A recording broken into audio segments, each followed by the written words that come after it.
Colleagues. We'll get started in just a few minutes, so I would invite colleagues to get settled down in your seats. Uh, there's plenty of seats, so people on the sides or those who are standing, please take the seats at the back so we can get started shortly.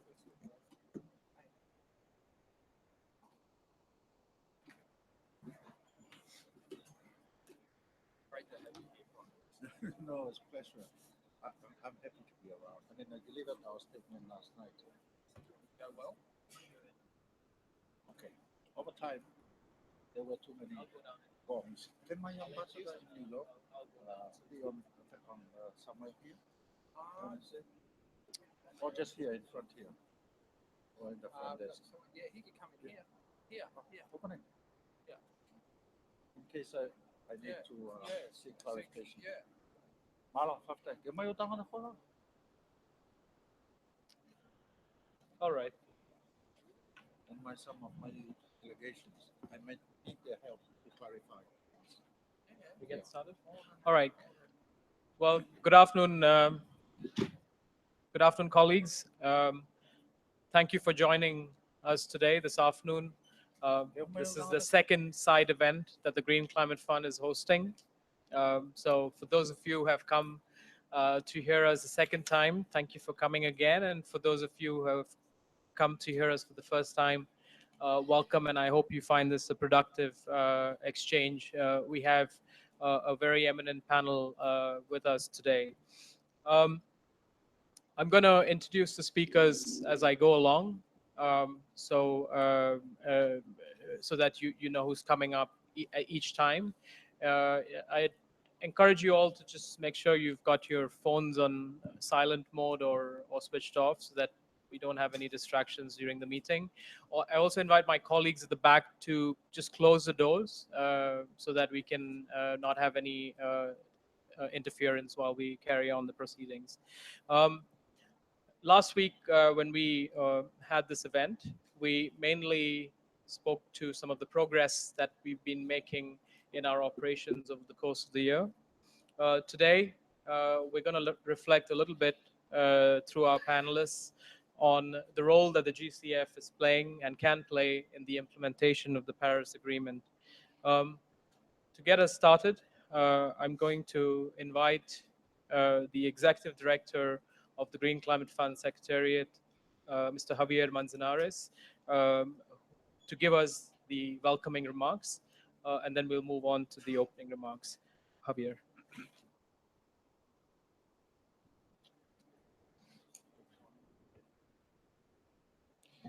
Thank you, Cliff. Dear delegates, colleagues, I would like to welcome you to our second side event, in this occasion on the strategic importance of the Green Climate Fund in the implementation of the Paris Agreement. The GCF is already serving the Paris Agreement and has achieved a good deal of progress during 2016. This has been done with guidance from our board and the leadership of our co-chairs, Ewen and Zahir, who are present and will give us more details of the achievements. The fund has adopted his strategic plan, which sets key strategic measures that will guide its work in 2017. These are prioritizing pipeline development, strengthening the fund's proactive and strategic approach to programming, enhancing accessibility and predictability, maximizing the engagement of the private sector, and building adequate institutional capabilities. In doing so, the Green Climate Fund will need to ensure the strong relationships with national designated authorities, focal points, accredited entities, and other stakeholders. It is our common objective to invest the fund resources in transformational climate action in a country-driven manner. The GCF Secretariat has worked diligently to support the board and will continue to ensure the highest standards of performance in the areas of its proposal, approval process, accreditation, and readiness support. In particular, we are proud to inform that the GCF has approved 2 NAPS proposals. Those were to Liberia and Nepal. These requests were received less than 3 months ago and have just been recently approved. Also, the Secretariat has expanded its staff since last year, and we pretty much welcome applications from candidates to the GCF, in particular candidates from developing countries and women. In looking ahead, we still see many challenges, but we are confident of steady progress. Thank you very much.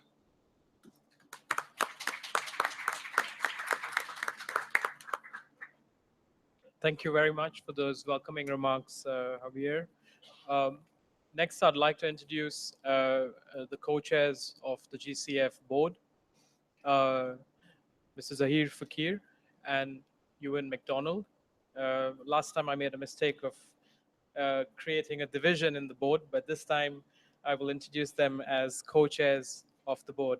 I invite the co-chairs to make the opening remarks. Thank you very much, Cliff. You haven't made the faux pas this time. But this time, the division is between vision and nuts and bolts. And once the two of us are finished, you can guess which one is the visionary one and which one is the nuts and bolts man of the two. I'm not going to say that this fund is the operating entity of the convention, because after 2 weeks, if you don't know that you're at the COP, then you're at the wrong meeting. But I'll start with the pledge. And the pledge for this fund was $10 billion.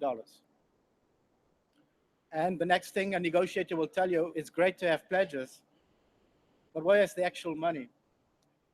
And the actual money has been converted into contribution agreements and arrangements of $9.9 billion. So that's the quantum of resource that is there, and that is what is available. So what do we want to do in the GCF? The GCF is about transforming. It's about paradigm shifting. It's about pushing the boundaries. It's about doing business unusual. It's about changing the game. It's about ambition. And it's about realization of the ambition. So what do we do as a fund? We're not just merely a fund that's dishing out money. We are a fund that aspires to give hope, and the Prime Minister of Tuvalu will talk about that. We're a fund that aspires to transform. We're a fund that gives opportunity, and so you would find many countries, LDCs and the others already engaging with the fund. We're a fund that wants to inspire ambition, and we are a fund that wants to inspire action. So that's where we are at the GCF. That's what we are all about. We're just not $10 billion or $9 billion. We come with a whole range of issues and a whole philosophy about changing behavior, promoting paradigm shifting, putting countries on the path for low emission and climate resilient development pathways. So what do we have as a priority as well? One of the fundamental priorities that we as a fund have adopted is the principle of country ownership and country drivenness. We want to enforce country ownership and country drivenness in this fund. We are also keen in prioritizing the promotion of national direct access entities because we want to develop domestic institutional capacities. It's not just about working with entities, but it's about building capacity that transcends the engagement with the GCF, capacity that's rooted in countries and that all of the country benefits. What is the kind of fund we are? We're not just a fund that says come with portfolios. We are a fund that supports you in developing those portfolios. So within the fund, we have a readiness program. In the fund, we have project preparation facility. And in the fund, we now have an ability for you to access money to help you formulate your national adaptation plans. And these are much of it is response to what the COP has also been asking us through the guidance. And this is also a demonstration of our responsiveness to the guidance. And as Javier has mentioned, we got guidance to do this. Not only did we do it, but we've already approved 2 NAPs, one for Liberia and the other for Nepal. So in terms of the fund itself also, what are we looking for? I have spent the better part of the 2 weeks here in this COP engaging with countries, engaging with direct access entities to do the following: to ascertain how we as a fund can be a better fund to you, to be more responsive. What are the challenges that you face, and how can we respond to those challenges? One of the things that people were telling us was we needed to facilitate the increase in the amount of direct access proposals coming through into the fund. And that's one of the things that we are looking at working on. We have also been engaging with countries and direct access entities on trying to ascertain what your ambition is, because we are talking about enhanced ambition in this process. And what we are talking about also is not just about ascertaining what your ambition is, it's about inspiring you to be more ambitious, inspiring you to dream more, because we as a fund don't only want you to be ambitious, but we want to translate that ambition into action. So with that, I'm going to hand over to Ewan, and you do the assessment afterwards as to the vision and the nuts and bolts. Ewan, you have... Thank you, Zahir, and good afternoon, everybody. And can I firstly very much say how pleased I am to be on this panel, and thank Javier for his introduction. It's a great delight to have the Prime Minister of Tuvalu, a very instrumental player in climate change overall, but also in the outcome of the Paris Agreement last year. And of course, Louis as well here on the panel from CAF. It's great to have you here. And of course, for me, it's a delight to present with my fellow co-chair, Zahir, on the Green Climate Fund. So I suppose 2016 was a challenging year for us. The expectations were high when the year commenced, and we had to move from, as Zahir said, resource mobilisation, $10 billion sitting in the fund, to actually delivery. I also wanted to just mention that there were 3 landmark decisions last year that really align with one another. The Finance for Development agreement in Addis Ababa in July, very important in terms of financing going forward to achieve the SDGs, the Sustainable Development Goals that were decided in September in New York, and of course the one you're all very familiar with, the Paris Agreement. And 2015 set a fantastic platform for us to go forward, and implementation is now the challenge. For the board itself, from our perspective as the co-chairs, the board has been very responsive to both the guidance that Javier referred to earlier, but also in terms of trying to move along with the expectations that people had for the fund. So $1 billion of funding proposals have been approved, covering 37 countries. We've agreed to support the formulation of national adaptation plans, which Zahir and the Prime Minister presented at the other day, $3 million per country, accrediting 21 new delivery partners, bringing to 40-odd our 41 accredited entities, adopting a strategic plan to help the fund identify what it was looking for going forward, selecting the new executive director, Bamsi, who's here in the crowd today, and almost doubling the number of secretariat staff. And it was really good to hear from Javier encouraging more applications, and particularly from female people as well as others. We also included approval of $562 million of public sector proposals and $600 odd million of private sector. And this goes back to the Finance for Development agreement around leveraging the private sector. And when we look at the proposals that we've approved this year, we expect to unlock $9.4 billion of funding, and that's a ratio of 1 to 15 on the fund. So we're well on the way when you compare that with other climate funds and what they've done.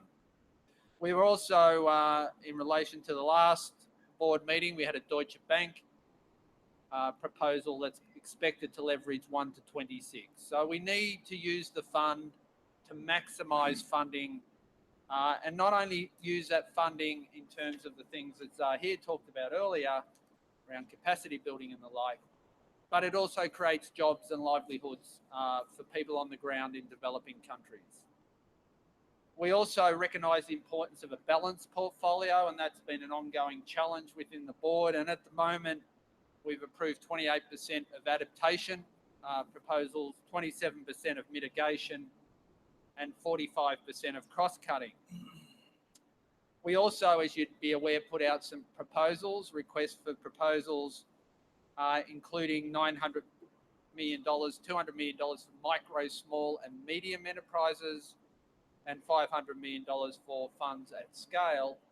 And interestingly, the response to that RFP was very positive, around 30 odd coming in, and we expect to consider a couple of those in Samoa in not too far along. Finally, in finishing, Zahir and I, as chairs of the board, with the board, agreed that we would set a challenging aspiration of $2.5 billion of approval. And we are constantly asked, are you going to meet that target?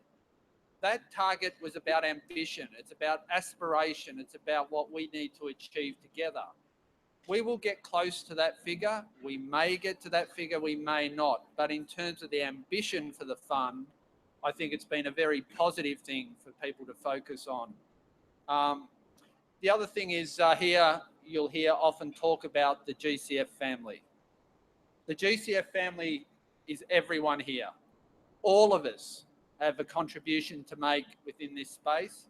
We need to work collectively through feeding back and supporting one another to access the fund and building capacity within countries to access the fund, either through direct access or through other entities. So from our point of view, we're a learning institution.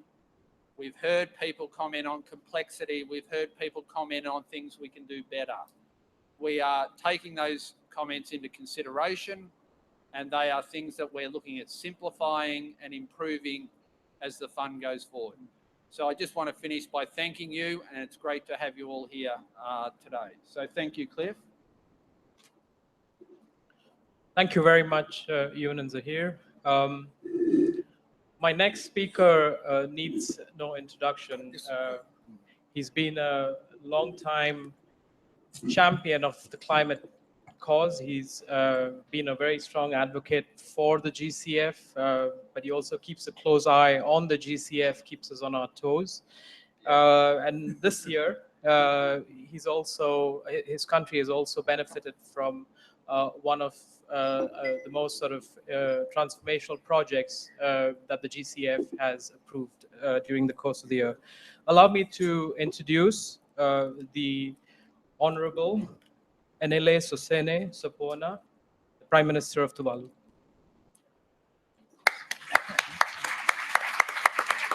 Yeah.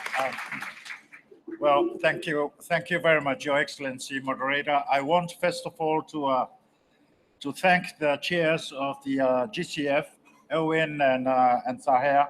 Thank you very much for your work from the beginning. I want to acknowledge that in front of colleagues. But Excellencies, I think it is important to note that this is all the result of our collective work. For over 20 years, we have worked so hard.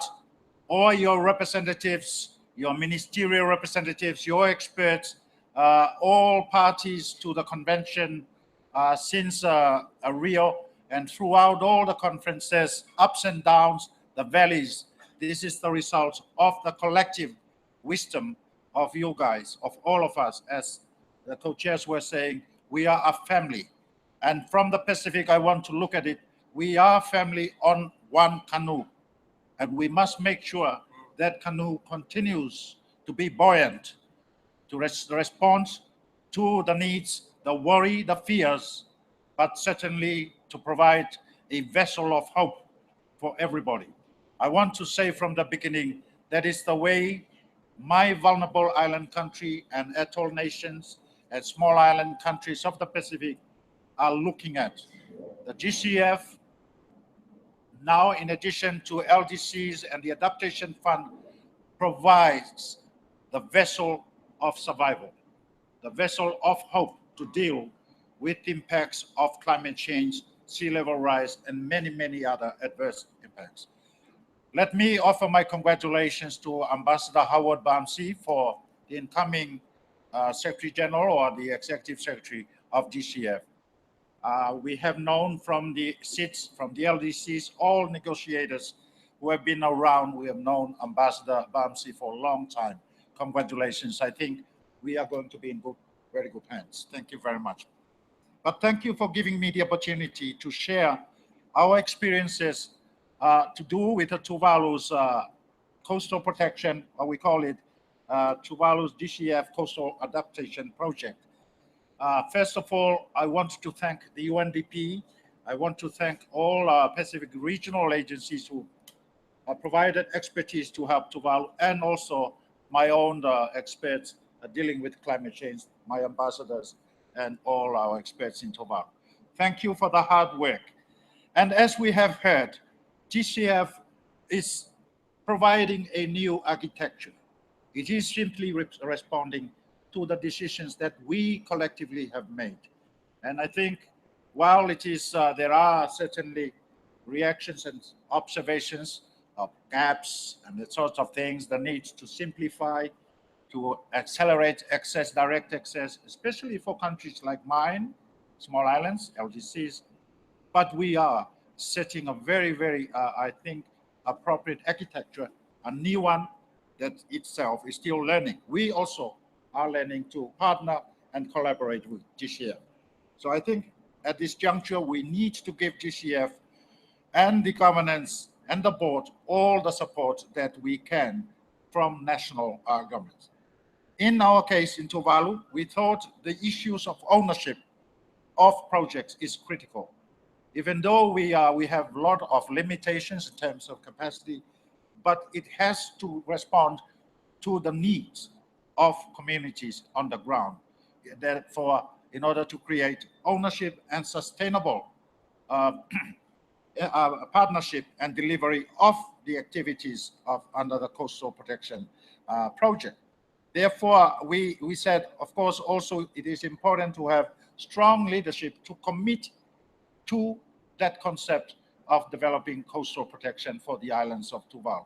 After Cyclone Pam in 2015, 3 islands of Tuvalu were totally inundated.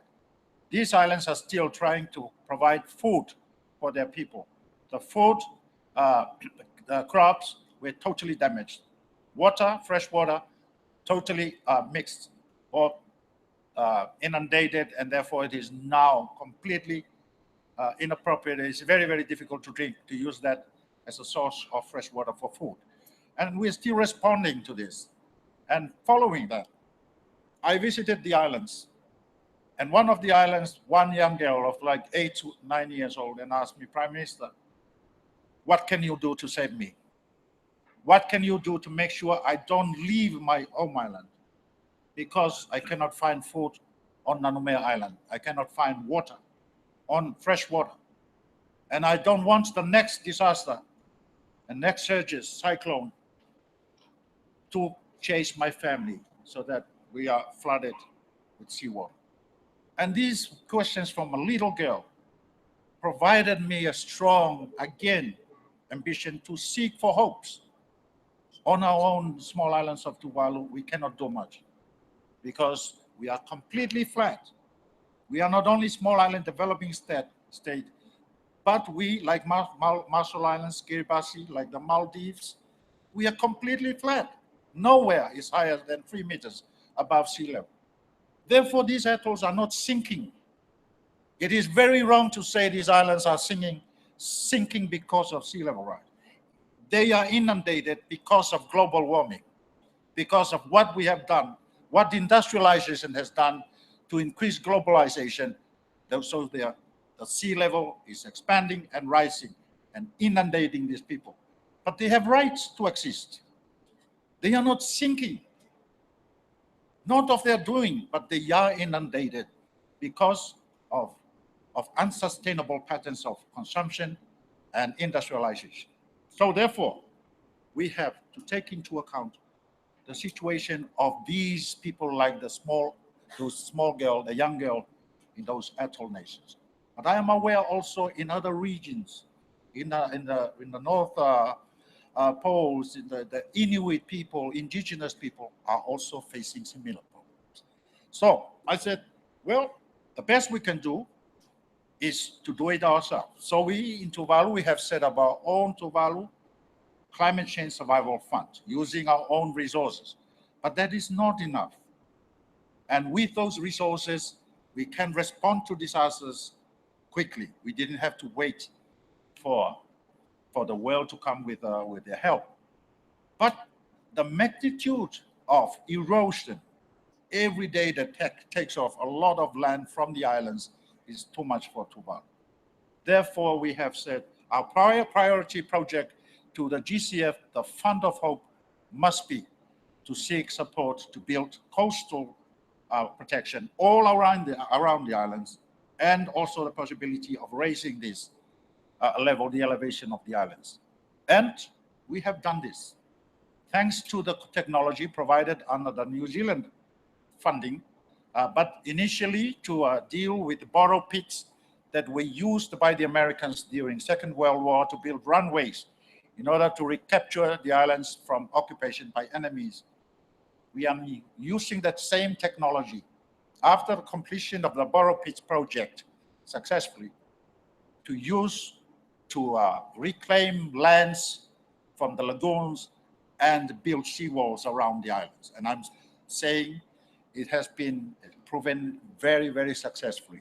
So with the help of the approval from GCF, we're going to continue with that technology and build seawalls all around the islands of Tuvalu, and even elevating this. And I'm so grateful to the GCF.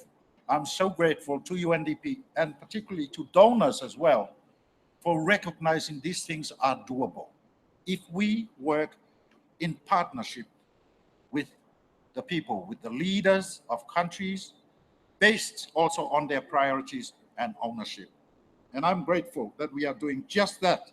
So I'm very, very encouraged and hopeful that with this project, we are going to focus not only on infrastructure of seawalls, but also building capacity through education, through training our young scientists, our young engineers. I will be sending these to institutions in Fiji or Australia or New Zealand, so that they can come home and build a capacity to design appropriate and strong walls, so that we can continue to live on Tuvalu forever.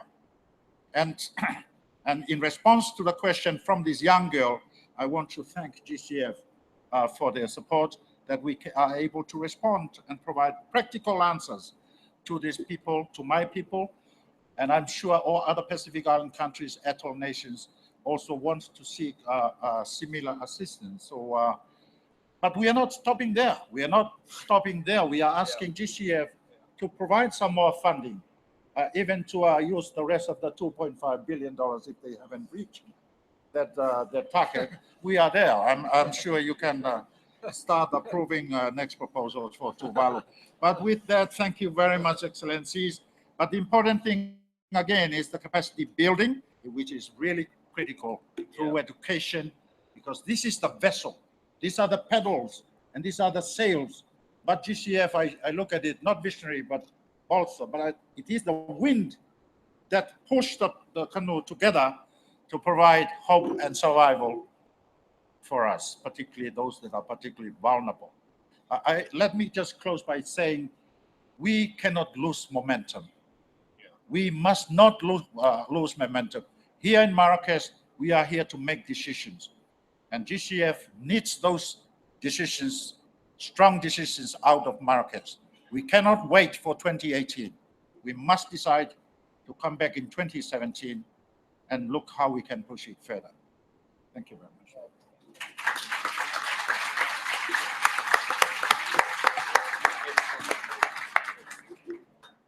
Thank you very much, Prime Minister, for not only grounding us in the reality of your people and the challenges they face, but also inspiring us to keep the momentum.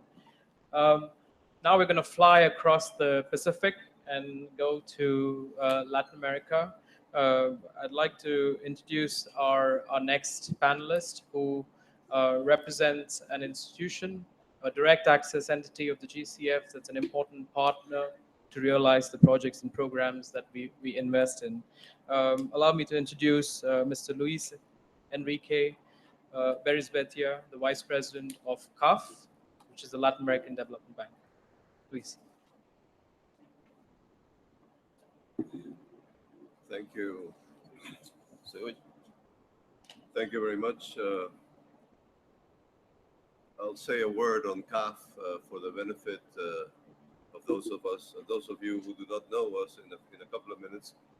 But I would first like to say that we, as a development bank of Latin America, we are extremely proud to have only yesterday become the first multilateral development bank to have become an accredited agency of the GCF, and also, as was just mentioned, a direct access agency, because we are very close to our member countries. We certainly identify with many of the priorities and principles that I've just heard mentioned by Javier, Zaire, even in the sense that we are looking for country ownership on the one hand, for paradigm shifting on the other hand. And we notice an important focus on both public and private activities, with which we are very well acquainted. And I also observe what I perceive to be, Javier in particular, a very pragmatic and lean approach to the functioning of the GCF, with which we also identify. So I think there are a lot of affinities between our organizations, financial organizations, that we hope will be able to look forward and convert this partnership into real projects that address climate change in a specific way in Latin America. In fact, we have already begun to do so. The GCF has already approved our first project that we presented to them. It's a solar energy project in the Atacama Desert in northern Chile, which will generate power exclusively from solar energy, 250 megawatts of capacity. It's a project about $260 million in total, of which CAF will be financing $50 million. The GCF has committed to finance $49 million. The owners, which are private sector, will put equity of about $120 million. And I understand, Javier, Ewan, and Zaire, that this is the first project finance, non-recourse lending project that has been approved by the GCF, so that we are very proud also to be breaking ground in that direction in our relationship with you. We will soon be presenting other projects to the GCF. We have been in discussions regarding an important adaptation project in the Luján River in Argentina. And we look forward as an accredited agency to develop a programmatic approach with the GCF, so that we can prepare a package of projects or criteria for projects that can be submitted in a more systematic way in this partnership with GCF that we certainly look forward to expanding in the future. As I said, a word on CAF itself. We are a development bank, a regional development bank of Latin America. We have 19 member countries, 17 of which are either Latin American or Caribbean countries, the other two being Spain and Portugal for obvious historical, cultural, and economic reasons that link the Iberian Peninsula with Latin America. Our mission is to promote regional integration and sustainable development. And when we think of sustainable development, we use a multifaceted approach, which includes obviously the need for macroeconomic stability as a necessary but certainly not sufficient condition for sustainable growth over time, quality growth.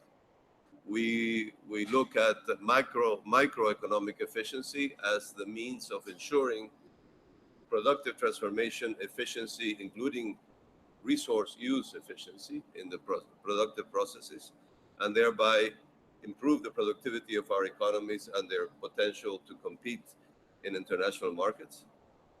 We emphasize equity and social inclusion in this view of sustainability because, unfortunately, Latin America is one of the most unequal regions, inequitable regions in the world. And certainly sustainability requires social sustainability, without which there will be no political or economic sustainability. So our third focus, without establishing any order of priorities, is the equity dimension and the inclusion, social inclusion. And finally, but not least, of course, environmental sustainability, in the sense that Latin America is certainly blessed with enormous amounts of natural resources, both renewable and non-renewable, and we must use them wisely, rationally, not only with a view to maximizing their potential for the well-being of our populations, but also to ensure their availability to future generations of Latin Americans and for the world. In that sense, CAF has been a regional leader in terms of Latin Americans' commitment to climate change efforts to control climate change over time. We indeed created back in the year 2000 the Latin American Carbon Program in CAF, which is today known as the Latin American Climate Change Program, because it's a broader view nowadays.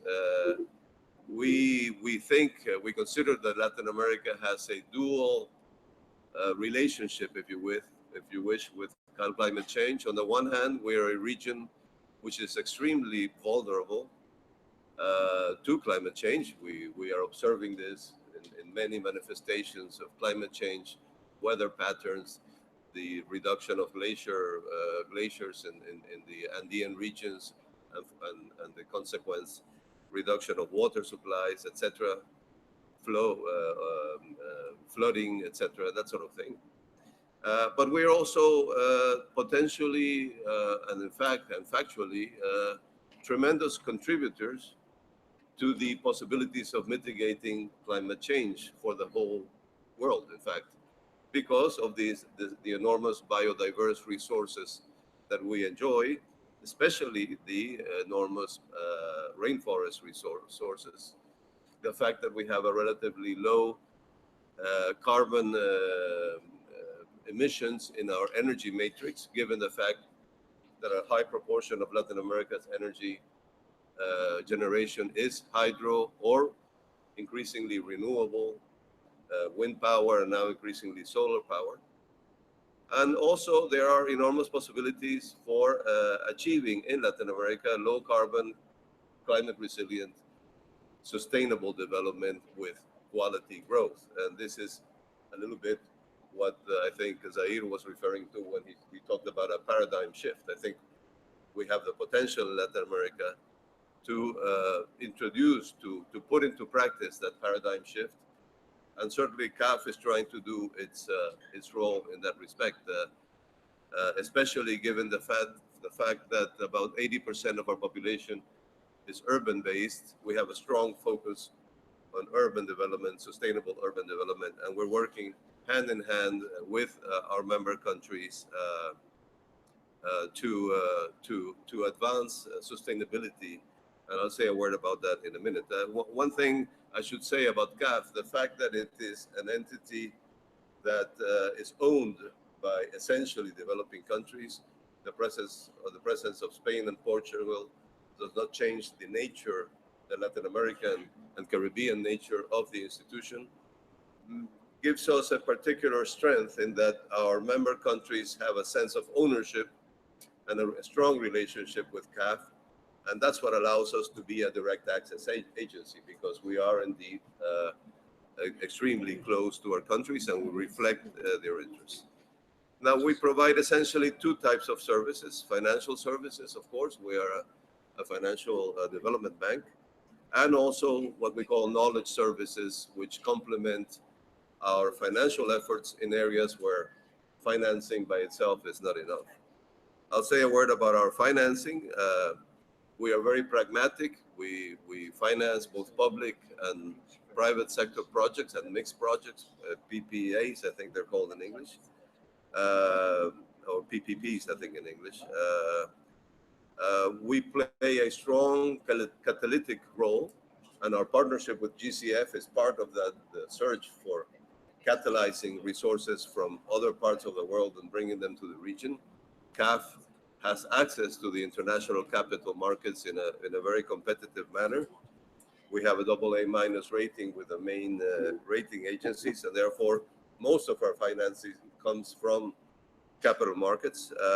And together with 22 other members of the International Development Finance Club, the IDFC, which is a club of about 23 development financial institutions, both regional, national, and even local in some cases, we have committed to provide something like $100 billion of finance per year of green financing. We try to be innovative. By the way, CAF approves approximately $12 to $13 billion per year in its normal operations. We try to be innovative in financial way. We have already begun to issue what are now called green bonds. We have issued some water bonds in particular. And we have designed new catalytic products for the region.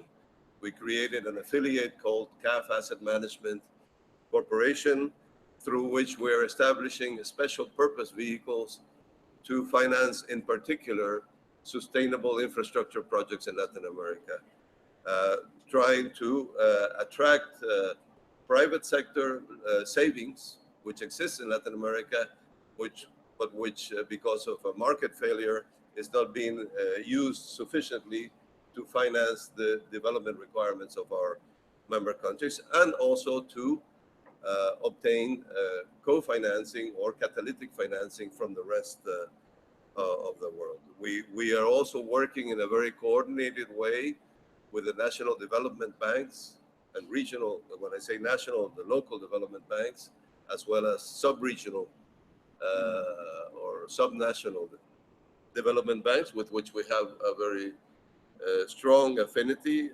and also with the commercial banking system in Latin America as a means of channeling our resources to smaller businesses that we cannot reach directly because we're not a retail bank, of course.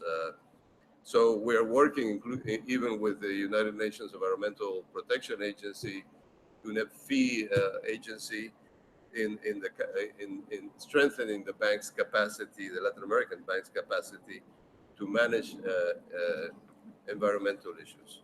Finally, regarding what we call our knowledge services, which, as I said, complement our financial services, we are strong, or try to be as useful as possible to our member countries in the capacity building, in the institution building in these countries, using our own resources, which are rather meager as far as grant resources, because of the fact that we depend on international capital markets. So we don't have donor countries that provide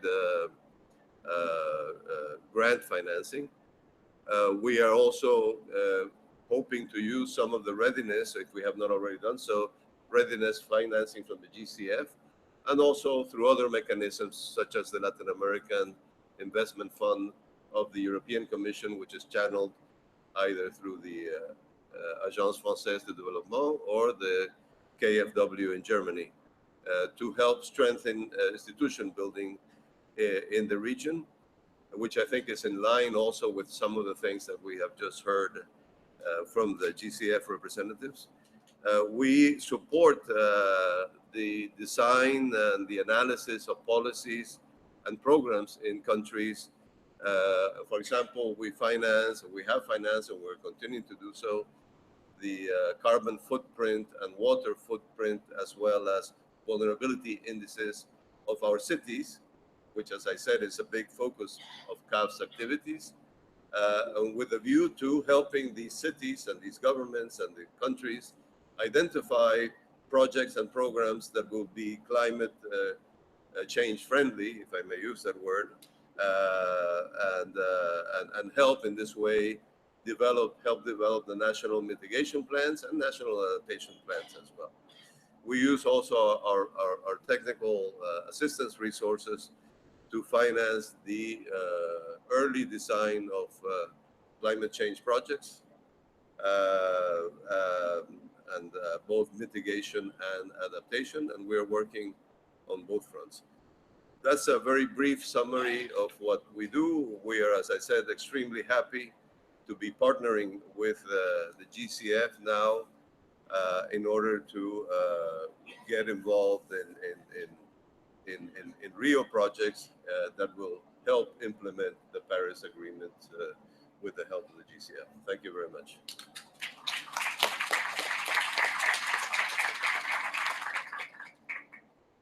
Thank you very much, Luis.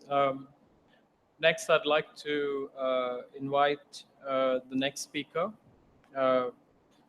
Amalie Amin, who's the Chief of Climate and Sustainability Division at the Inter-American Development Bank. And I want to particularly thank her for joining the panel because she brings some gender balance as well to our panel. Thank you, Amalie. Well done. Thank you. Yeah, I suspected that. But, it's good to be here. Actually, yesterday I chaired the session on access to climate finance for Gender Day. And maybe not surprisingly, every single panelist was a woman, which actually I felt a bit disappointing because I think we need some men coming into the gender discussions too. But anyway, there we are. So thank you. It's great to be here. Sorry I'm late. I was just coming from another event talking about actually the role of concessional finance in mobilizing the private sector, particularly in moving to from the billions to trillions. And so, of course, the GCF really is, I think I said yesterday in an event, the big kid on the block now. For a while was the new kid on the block, and now is the big kid in terms of availability of resource. And so it really is very welcome that we now, I think it's fair to say we have a fairly good set of projects already approved. We have another one coming up at the next board meeting, which I'll say a few words about later. And we also are developing, I think, internally within the IDB now, the teams are really seeing the opportunities for bringing really innovative and transformational projects to the GCF as a great opportunity. So we have the challenge of managing the pipeline, which of course is not just our teams, but our client countries and the private sector who are wishing to work with us to bring forward innovative and transformational projects. I'll just give a quick overview of the ones we have had approved so far. The very first one, which was last October 2015, was around it was a green bonds project. It was, I think, as many think, and certainly I do, that it was particularly innovative because the project aims to work with commercial banks that lend to small and medium-sized enterprises for energy efficiency measures. Now, one of the challenges there is that commercial banks may not have access to sufficient finance to meet on the demand. So what we, through this project, are doing is actually looking at how to take those loans, so obviously quite small loans to SMEs, securitize those, well, aggregate them first, put them in an aggregation vehicle, and then with using some GCF, and we also have CTF resource there, to in a form that allows us to take on more risk through a partial risk guarantee. We're able to then securitize those and sell those into the domestic capital market. So in this case, in Mexico. So these are what are referred to as green asset-backed securities. So without getting into too much detail, what is particularly innovative and important, I think, around this is that those assets are then held by the local pension funds, so the Mexican pension funds, Mexican domestic capital markets. So they start to understand that these assets can be viable, can be attractive, and then can, over time, they'll start to put more finance into these types of investments. So from our point of view, this is a key part of getting from the billions to trillions agenda. And so we're delighted that under the GCF last year, we were able to agree a regional facility to take that beyond from Mexico to Colombia, to Jamaica, to the Dominican Republic. And actually, when we presented, so it's a regional facility, and when we presented it to our board at the IDB, pretty much every government in our region said, when can this come to our country? This is exactly what we want and need to educate our own domestic capital markets around green investments and green assets. The next project we brought was also energy efficiency for small and medium-sized enterprises, but working through a national development bank. We have what I would say is particularly, I think, innovative and quite exciting program of working with national development banks around energy savings insurance. So providing insurance so that banks will lend to SMEs for energy efficiency measures, and we provide through various instruments, and again, use of concessional resource from the GCF and actually some other bilateral, those loans become very affordable to the SMEs. In addition, very importantly, and this is also an important component of the other project I just mentioned, having some grant resource to provide the training, developing capacity building for the banks, for the SMEs, for local other market actors who may go and verify efficiency savings, etc. Having that grant resource alongside the concessional resource for investments is particularly important. And so we were very happy that this was approved for the National Development Bank of El Salvador, Bandasal, at the meeting in, I think, June or July. And then I won't go into much detail because some of you may have seen me present on our geothermal, sustainable energy facility for the Caribbean that was approved at the last meeting. That project was, again, feel that it's a potentially very transformational project in how it can really transform the Caribbean's energy matrix. It's actually working with the Caribbean state, the OES states, who are not our direct clients, but we work with them through and in partnership with the Caribbean Development Bank. So this is very much the IDB working with the Caribbean Development Bank to provide appropriate types of financing to enable investment in geothermal. There's a lot of geothermal potential in the Caribbean, but it's a very risky prospect, and as a result, it's not something that has been invested in so far to any significant degree in the region. So again, this we see as potentially very transformational, having elements of both working to provide appropriate types of finance to cover particular risks or particular costs that may not otherwise be covered. And alongside that, having some technical assistance, grant resource to provide the capacity development that is necessary to strengthen the ability of local actors, whether it be the private sector, whether it be other public sector agencies, to be able to really develop, nurture, grow this domestic market. And then we have another project coming, which hopefully will be welcomed by the GCF board for Argentina. So really looking how we can transform Argentina's energy matrix. And as you know, many countries in the region have really kind of embraced the renewable energy agenda. Argentina has not so far, so is maybe a little bit behind. The market's not so developed as others are, but and as a result, a lot of risks, a lot of private sector perceptions of risk in that market. But having seen how in Mexico, in Uruguay, in Chile, where we've developed those, worked very closely with those governments to help develop their renewable energy markets, we see there's real potential for doing the same in Argentina through this Green Climate Fund project. So I probably will stop there. I'm not sure how long I spoke for, but yeah, thanks.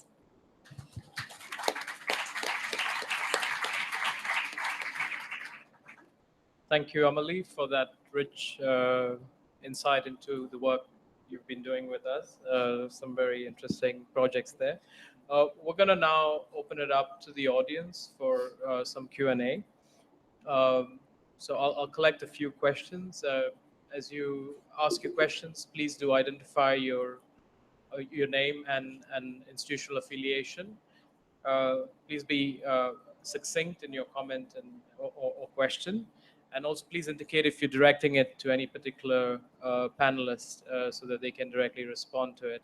I see already two hands, one up here and one at the back. So let's start with this, with the lady right up front here. I'll come back to you.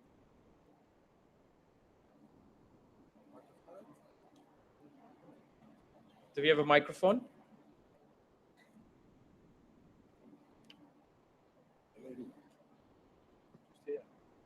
It's the lady in the third row here. Baptiste? Let's start with the lady up here. Hello, everyone. I'm Milagros de Camps. I'm a graduate student at Yale coming from the Dominican Republic. I want to thank you all for your time here and for congratulate the GCF on their recent project approvals. I'm very much looking forward to this project's developing. My question is, well, start with the comment. SIDS, small island developing states, face particular difficulties when accessing funding to the Green Climate Fund. They have very similar threats regarding climate change, but they're very different, the islands itself. What is true is that they do have an increased sense of urgency to address climate change effects.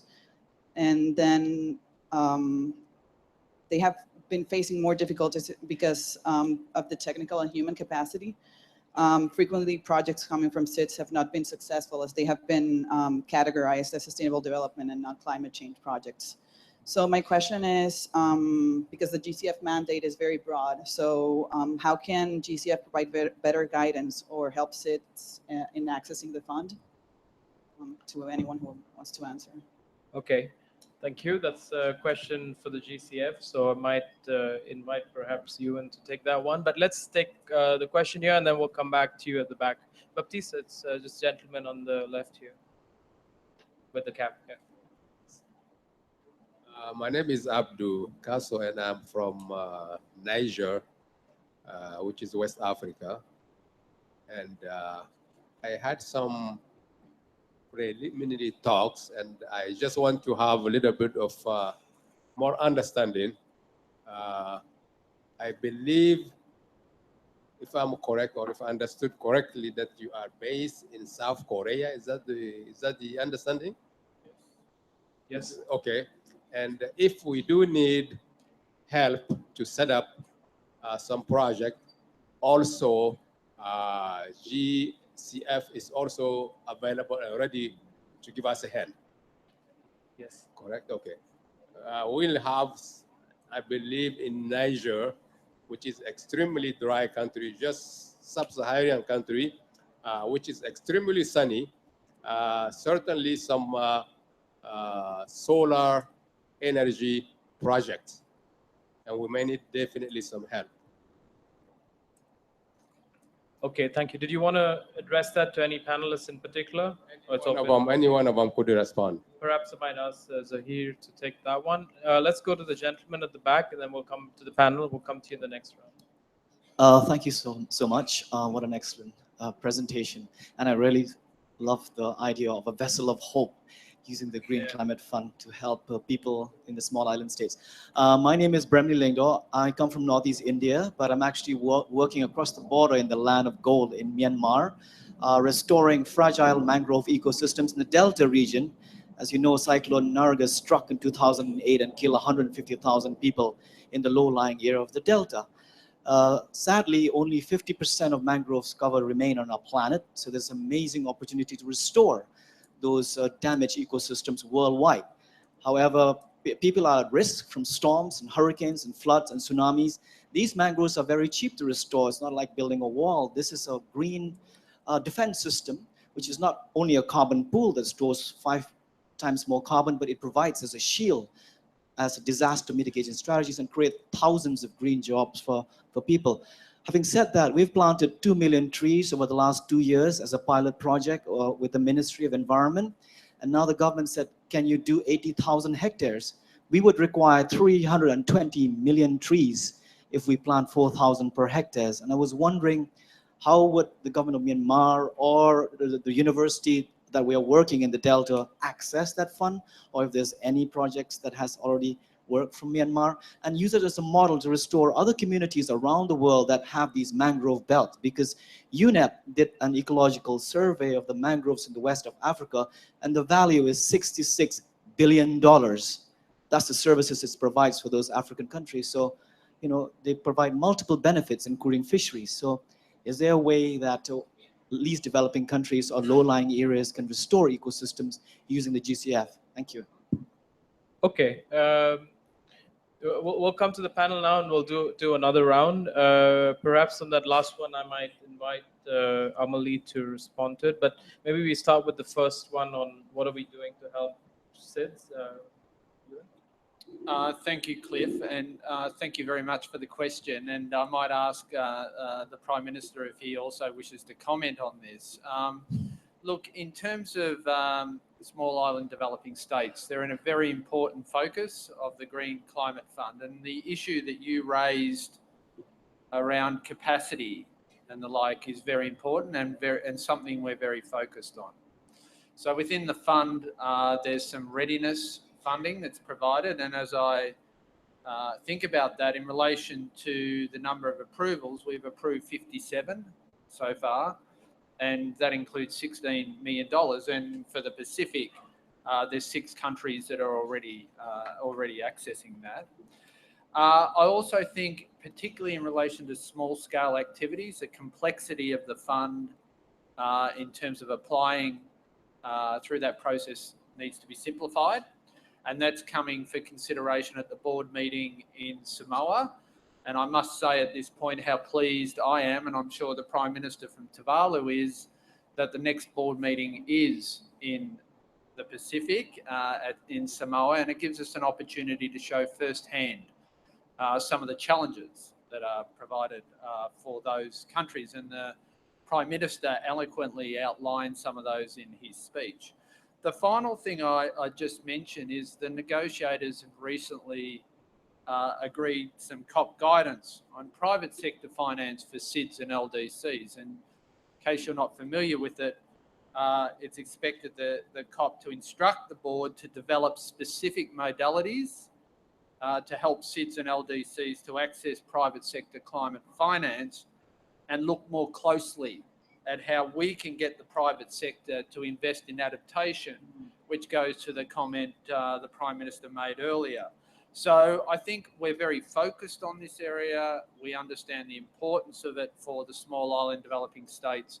And I think it plays back into the comments we had earlier about us all working collectively to try and maximise the opportunity that we all have with the Green Climate Fund. And on that note, I might just ask the Prime Minister if he wants to add anything. Thank you. Thank you very much, Owen. Yes, indeed, I think that's exactly what the GCF, from Tuvalu's own experience, and we are very appreciative to that. the two perhaps important points that I think that GCF has based their approach on. First is public awareness and public information and knowledge about the role and the work of GCF.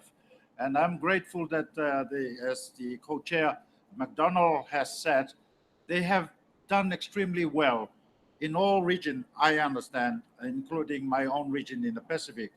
They have come to the Pacific for workshops and also provided training workshops to develop that knowledge, to communicate that information to the public, not only government people, but also the public at large. So, and I think this is really critical. That's why they are also coming to our region, to Samoa, in December, I understand. And I think this also builds on the public knowledge and awareness about this work. It used to be the case that the issues of climate change were almost like detached from the knowledge of people in the islands, in Tuvalu.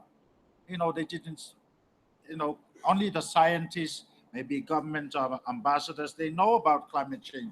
But now I can vouch that this knowledge is really developing, and this is really critical. On my part in Tuvalu, I've said our next proposal will be based on the ideas of all the stakeholders, of all the people, the island councils on each of the islands, the Tuvalu diaspora, I'm sorry, overseas, maybe in New Zealand, Australia. I need to hear from their voices what they think that we should do to protect the islands, the small islands. Their lands, it's their lands, and the ecology, the biodiversity of the islands. And I think this sort of communication and information build-up is critical for the world, so that we can work together, not in argument. I think the time for argument is over. We are all on one canoe, and we must do everything to work together, like what Sahia was saying the other day, to crowd in rather than scare people out. That's what we are trying to do in Tuvalu. When we go back, we're going to hold a workshop so that we explain to the people. I explained to the young girl that asked me the question, this is what we did in COP22, and these are the possibilities, the windows for transformation. So let's work together. Oh, by the way, we are the Atoll Nations, of whom I am chair. We are having a press conference later today at 5 o'clock, so that we have the lead of Kiribati, the lead of Marshall Islands, and maybe Maldives as well, and Tokelau. And our partners will tell their stories more on the seats situation. So you are most welcome to come there. Thank you very much. Thank you. Can I ask Zahid to take the question from Niger on solar energy? There was a question about promoting sort of solar energy in Niger, but I know you've been doing a lot of work on promoting clean energy access in Africa, so perhaps. If I correctly, was the question about whether there's opportunity for that and the capacity in order support for the capacity to do that kind of work. Just to take on from what Ewan and the Prime Minister was talking about, if you look at the portfolio that we have approved, that is the 1.1 billion, 4 of the countries that are benefiting from that portfolio are from SIDS. 11 come from LDCs, and in that portfolio, 12 are in Africa. So the portfolio, as the Prime Minister was talking about, it's about crowding in people and not crowding out. Also, you should know that some of the countries in there are Maldives, Mali, Malawi, Tuvalu, Madagascar, Sri Lanka, countries that often have come to the COPs and saying, we're finding it difficult to access resources and that. So this is the kind of responsiveness that you're wanting to find from the GCF, to be able to work with the countries to get them to the point where they can actually see action on the ground through implementation. To come to the point on the solar, you will know that there's a project that is being done by a private sector CSO called Acumen, which is in East Africa, which is specifically looking at solar work in the East African region. So there are potential, there's tremendous potential. And the fund has a number of instruments there that can support you. So there's readiness support, there's project preparation facility support, there's support also from the direct access entities that can assist you in that. I would suggest to you after this meeting to come to the GCF Dome, the stand there.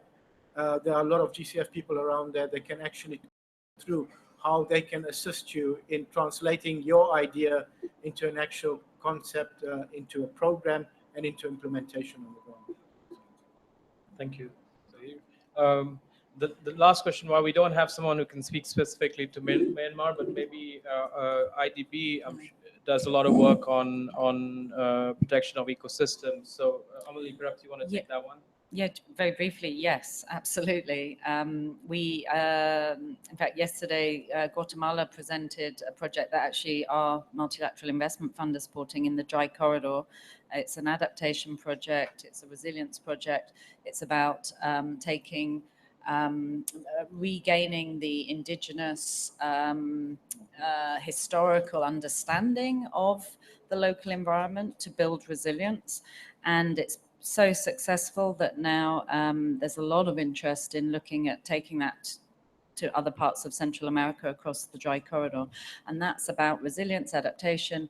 It's probably also going to have some strong mitigation benefits and huge social benefits. I would also say another area that we're increasingly focusing on, looking at ecosystems, natural capital, particularly for coastal zone management, for small islands in particular. We've done a lot of work with many islands in the Caribbean. We're also starting to look at some of the small islands off Central America, where absolutely, whether it's mangroves or whether it's other forms of natural capital, of natural resource, that's going to be incredibly important for building resilience.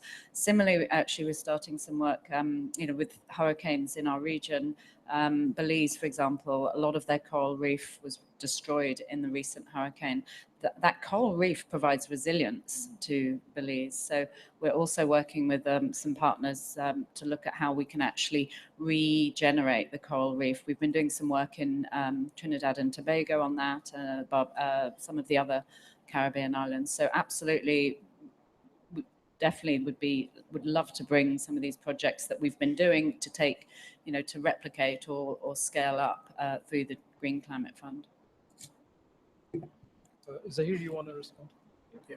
Just to add on to the point on the Myanmar issue, one of the key priorities of the fund is also something, and you would hear it in the convention, the whole issue of complementarity with other financing mechanisms and funds. Myanmar is engaging with the Adaptation Fund on a project specifically around the resilience area. And part of the complementarity issue is about how does the GCF take an initiative like that and scale it up to a much bigger level in it. So there is a lot of potential and opportunities that one could look at. And similarly, there's discussions with the GCF and other funds around how do we complement each other rather than just duplicating the same kind of initiatives that you have. Thank you.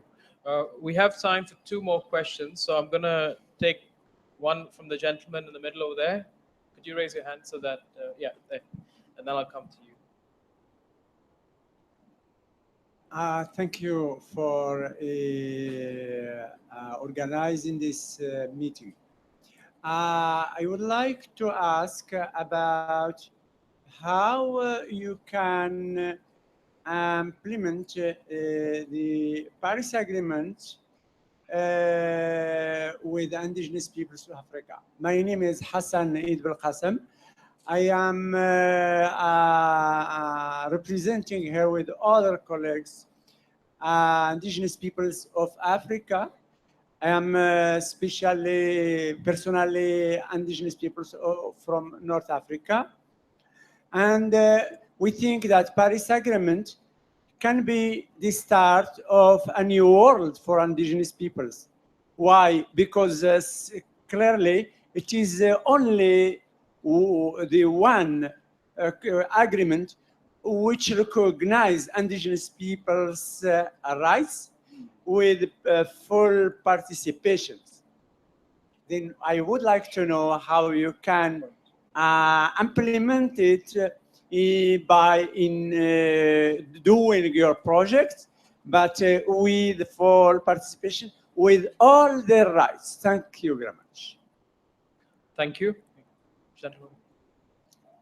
Hi, I'm Erwin Lopez from the United Nations Habitat 3 Secretariat, and my question is for Mr. Luis Berisbetia of CAF. Sir, with cities accounting for 70% of the global GHG emission, can you tell us more of your work in urban areas and local governments on climate change adaptation and mitigation, especially in relation to the GCF? Your work, sir, can you tell us more about your work in urban areas and local governments? Thank you. Okay, well, let's take one last one from the lady up here, and then we'll go back to the panel. Good afternoon. Thank you for such a wonderful panel.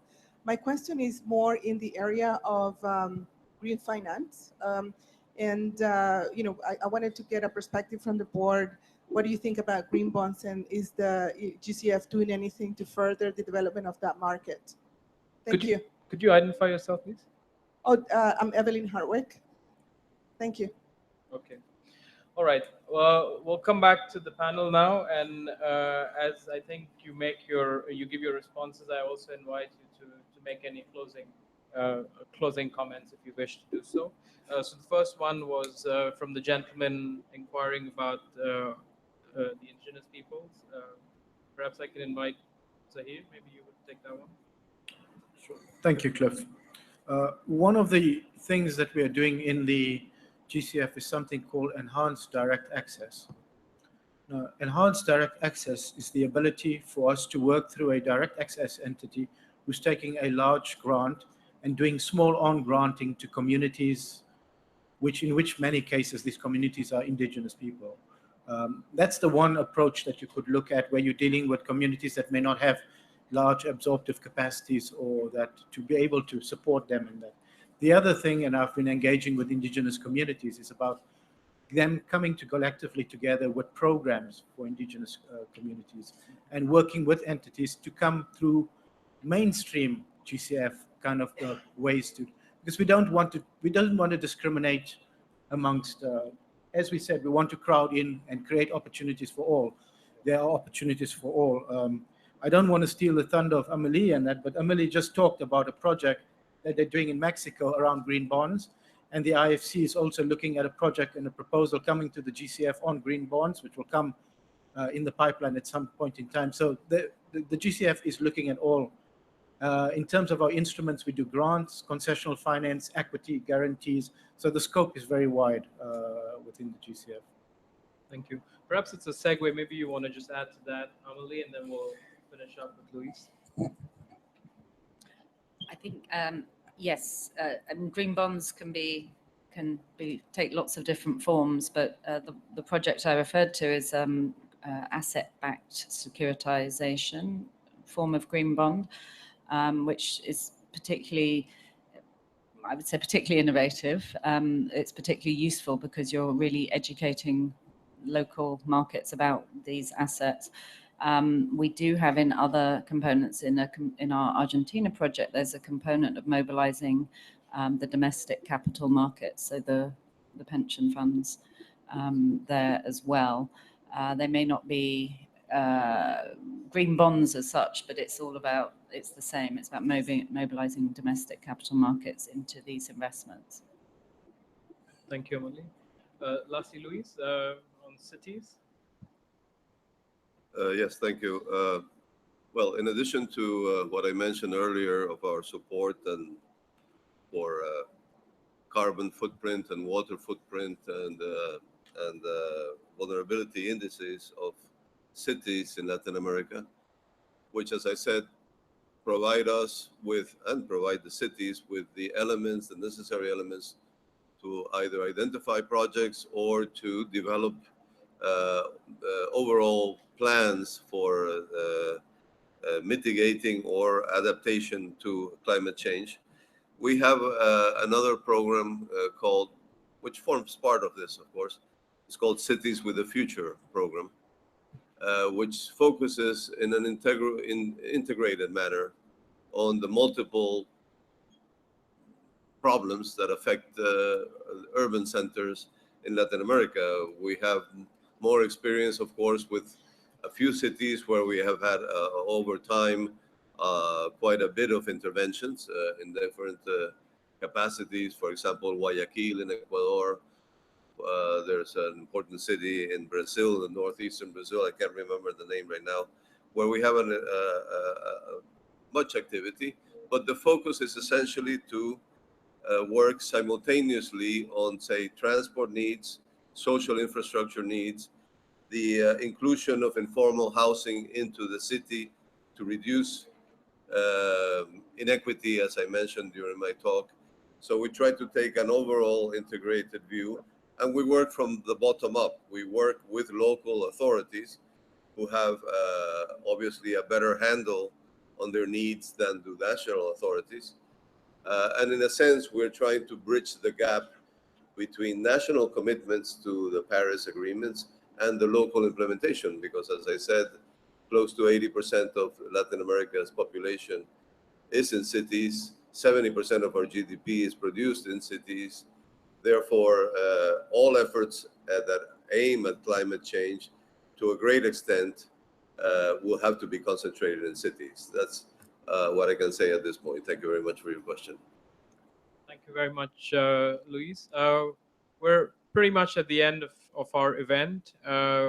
Before I hand it off, perhaps I might ask to see if the Prime Minister has any closing thoughts you'd like to share with the audience, and then I'll turn it to the co-chairs to wrap up. But before I turn it to you, Prime Minister, just to announce that there are a number of GCF colleagues in the room. Most of us are huddled here or on the side over there. So if there are any sort of questions you have for the GCF, please don't hesitate to come and reach out to us now. And if not, we're available at the GCF Dome. Also to let you know that we have some light lunch outside. So as you go out, please do join us for lunch.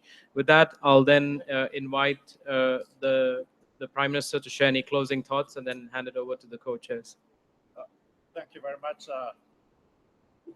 Thank you very much, moderator. I want, first of all, to, in my closing remarks, simply to say that thank you to the GCF and thank you to the organizers for the opportunity. I'm sure, even though I speak as a recipient of approval of GCF consideration, but certainly I echo the voices and concerns of my island colleagues who are here, Pacific Island countries, small island developing states, but also not only in the Pacific, but in the Caribbean, African seats, but also in the Indian Ocean seats. So it's to us, to island countries, translating that hope and contextualizing that to survivability and livelihood on those areas that are particularly vulnerable. And I want to say that also mitigation, I think, is also part of adaptation. It's all part of us to adapt. So we cannot treat these two separately. And I'm very, very inspired by the projects that are going on dealing with renewable energy sources in Latin America. And I thank the institutions and GCF for their support. But I think also in our own Pacific Asian region, these options of solar, but particularly on OTEC, using the power of the ocean, are really exciting. And I just visited Korea, Seoul, 2 weeks ago, and I'm so impressed with the level of research and development and the opportunities through OTEC, for example, using the temperatures of the oceans deep down and then turning this into energy, into power for electricity, and also desalination, getting fresh water.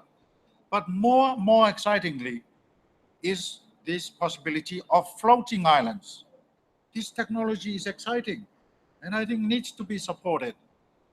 Certainly, I think we are going to package our proposal to seek more development and more study on the applicability of these technologies for atoll nations like my own Tuvalu. I would like to see floating islands in Tuvalu, or besides near Tuvalu I want as many floating islands as possible. So no, but seriously, these are options that technological research and development are needed, and I think possible projects for the consideration of the international community. And finally, thank you very much, and all the best for the work of GCF. Thank you.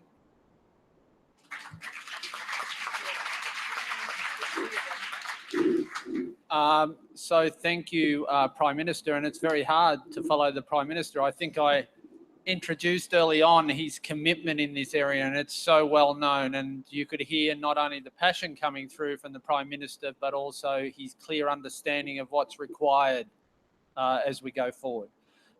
In summing up on behalf of Zahir and I, we also would like to very much thank you. And in going back to what I said at the start, it is important that the GCF is seen as one part of that broader suite of agreements that were struck last year, and that all our work needs to integrate our climate considerations into the infrastructure we're building, into our development priorities, into our country priorities. So I just leave you with that note in your mind. The other bit I'd like to do is to thank Cliff, who's moderated today. I'd very much like to thank the Secretariat on our behalf for putting the event together, but also for capturing all the comments that have been made today, because that feedback that you've provided through the questions and the like is very rich and very helpful for us. Please stay behind and have a chat with the Secretariat. Thank you all for being here. And as we said at the start, you're all part of the GCF family, and we really appreciate you being here. So enjoy the rest of the day.